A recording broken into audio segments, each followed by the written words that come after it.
From Apple Valley News Now, First Alert Weather with Chief Meteorologist Josh Colberth. Welcome back to Good Morning Northwest. It is going to be cold this week, folks. Now, nothing out of the ordinary. We'll be about 5 degrees colder than normal for this time of the year.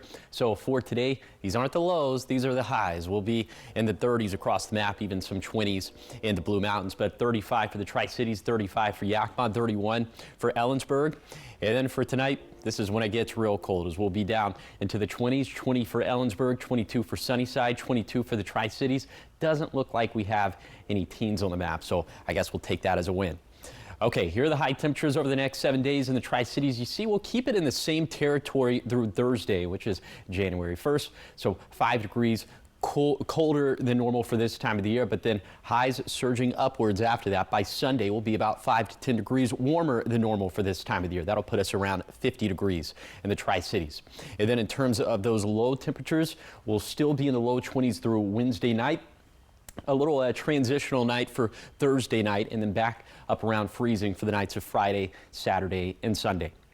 Okay, and as we warm things up, that means that the forecast is also going to turn a little bit more active. Shower chances coming back for Thursday and beyond. Here's what it's going to look like in the Tri-Cities. Just 10 to 20% shower chances for Thursday, Friday, Saturday, and Sunday. Then in the Yakima Valley, it looks like maybe some of that stuff is going to hold off until Friday, but also low-end rain chances about 20% for Friday, Saturday, and Sunday. So here are some of the rainfall totals we're expecting during the stretch. 4 a.m. on Thursday to 4 a.m. next Monday. Maybe getting upwards of an inch of liquid water up in the Cascades, around ½ an inch for the Blues, but not much doing at all for lower elevations. And then in terms of the wintry, the snow of it all, if you will, 4 a.m. on Friday to 4 a.m. next Monday. Models for now only going with 3 to 4 inches of snow for Snoqualmie Pass and White Pass. So pass travel could get a little bit dicey, but it doesn't really look like we'll have any chain requirements or pass closures, at least at this juncture.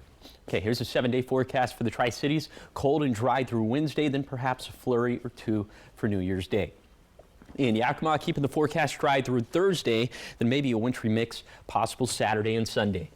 In Ellensburg, watching the possibility for freezing fog tomorrow morning. We'll see if that extends beyond. And then for Hermiston, the pattern turns wetter and warmer into the weekend.